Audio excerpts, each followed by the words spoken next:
दोस्तों, आज हम जो कहानी आपके लिए लेकर आए हैं उस कहानी का शीर्षक है देसी और विदेशी खाना। यह कहानी एक पारिवारिक, भावनात्मक और सामाजिक संदेश से भरपूर होगी, जिसमें खाने की संस्कृति, जीवन शैली और आत्मसम्मान के गहरे पहलू शामिल होंगे। इस कहानी का शीर्षक होगा स्वाद की पहचान, देसी और विदेशी खाने की जंग। दो परिवार, दो सोच। दिल्ली के पास इलाके में एक शानदार कोठी थी वर्मा परिवार की। वर्मा साहब एक सफल बिजनेसमैन थे। उनकी पत्नी का कविता वर्मा एक सोशलाइट और उनका बेटा यश वर्मा, जो लंदन से होटल मैनेजमेंट की पढ़ाई करके लौटा था। यश को विदेशी खाने का बहुत शौक था। इटालियन पास्ता, थाई करी, जापानी सुशी और फ्रेंच डिजर्ट्स। वो देसी खाने को कमतर समझता था। उसका मानना था कि देसी खाना पिछले लोगों की पहचान है। वहीं दिल्ली के बाहरी इलाके में रहता था मिश्रा परिवार, सीधे साधे लोग। मिश्रा जी एक स्कूल टीचर थे और उनकी पत्नी सरला देवी एक कुशल गृहिणी। उनकी बेटी निधि एक शानदार कुक थी, जिसने बिना किसी प्रोफेशनल ट्रेनिंग के केवल अपनी माँ से खाना बनाना सीखा था। निधि का सपना था कि वह एक दिन अपना देसी फूड स्टॉल लगाए, जिसमें पूरे भारत के पारंपरिक व्यंजन हों। बिहारी लिट्टी चोखा, गुजराती ढोकला, पंजाबी छोले भटूरे, बंगाली रसगुल्ले और बहुत कुछ। स्वाद की टक्कर। दिल्ली में एक बड़ा फूड फेस्टिवल हो रहा था, ग्लोबल जायका 2025। इसमें यश ने अपने नाम से एक स्टॉल बुक किया था। उसने तय किया था कि वो केवल विदेशी डिशेज परोसेंगे, सभी 5 स्टार स्टाइल में। दूसरी ओर निधि ने भी एक स्टॉल बुक किया, देसी दिल से। वहाँ केवल पारंपरिक भारतीय व्यंजन ही रखे गए थे। उसकी माँ ने उसके साथ मिलकर पूरे दिल से तैयारियाँ की। फूड फेस्टिवल शुरू हुआ और लोगों का तांता लग गया। यश के स्टॉल पर शुरुआत में काफ़ी भीड़ थी। बड़े नाम और विदेशी पकवान लोगों को खींच रहे थे, पर जैसे जैसे दिन बीतते गए, लोग वहाँ से निराश लौटने लगे। कारण महंगे दाम, कम मात्रा और स्वाद का आत्मा से कोई रिश्ता नहीं। वहीं निधि के स्टॉल पर दिन प्रतिदिन भीड़ बढ़ती जा रही थी।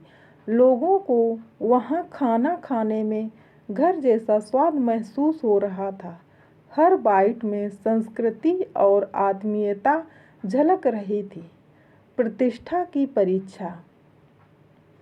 यश को समझ नहीं आ रहा था कि उसका विदेशी स्टॉल इतना क्यों फेल हो रहा है। उसने निधि के स्टॉल का दौरा किया और वहाँ की लोकप्रियता देखकर हैरान रह गया।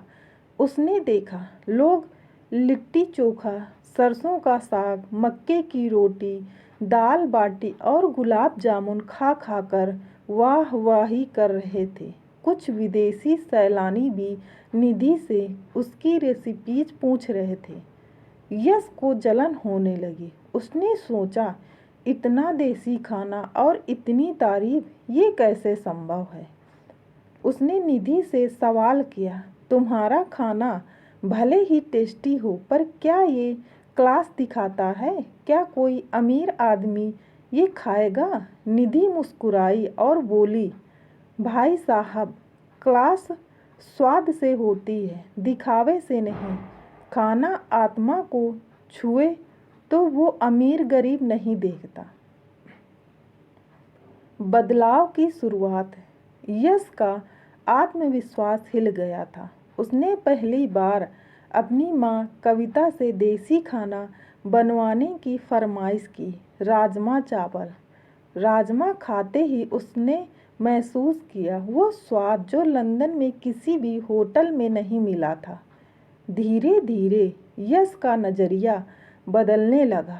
उसने देसी खाने पर रिसर्च शुरू किया। हर क्षेत्र के विशेष व्यंजन, उनके पोषण मूल्य और उनके पीछे की कहानियाँ।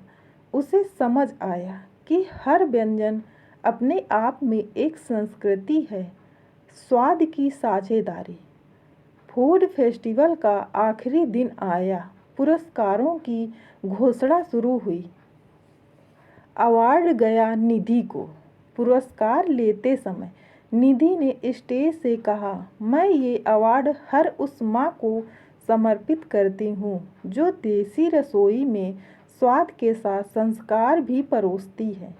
बाद में यश ने निधि से माफ़ी मांगी और एक साझेदारी का प्रस्ताव रखा। निधि, हम साथ मिलकर एक नया रेस्तरां खोलते हैं, स्वाद भारत का, जहां हर राज्य की रेसिपी हो स्वाद और आत्मा के साथ।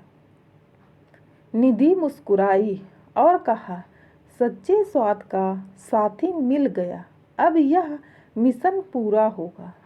स्वाद भारत का की कहानी। कुछ महीनों बाद दिल्ली में खुला पहला फ्यूजन रेस्तरां, स्वाद भारत का। यहाँ देसी खाने को आधुनिक रूप से प्रस्तुत किया जाता, पर उसकी आत्मा वही रहती, माँ के हाथों जैसा स्वाद। रेस्तरां की टैगलाइन थी, जिसे खाकर दिल बोले घर आ गया। वह रेस्तरां लोगों की पसंद बन गया। यहाँ विदेशी लोग भी देसी खाना खाना चाहते थे और यश अब उन्हें पूरे गर्व से लिट्टी चोखा परोसता। देसी और विदेशी खाने में कोई ऊंच नीच नहीं, पर जो स्वाद दिल से जुड़ जाए वही सबसे खास होता है। अपनी जड़ों और संस्कृति को कभी ना भूलें, वही हमारी असली पहचान होती है। दिखावे से नहीं, सच्चे स्वाद और भावनाओं से खाना यादगार बनता है। दोस्तों, अगर आपको मेरी यह कहानी पसंद आई तो मेरी वीडियो को लाइक कीजिए, चैनल को सब्सक्राइब कीजिए और कमेंट करके ज़रूर बताइए यह कहानी आपको कैसी लगी, ताकि ऐसी ही कहानियाँ रोज़ाना हम आपके लिए लाते रहें और आपका मनोरंजन करवाते रहें। धन्यवाद।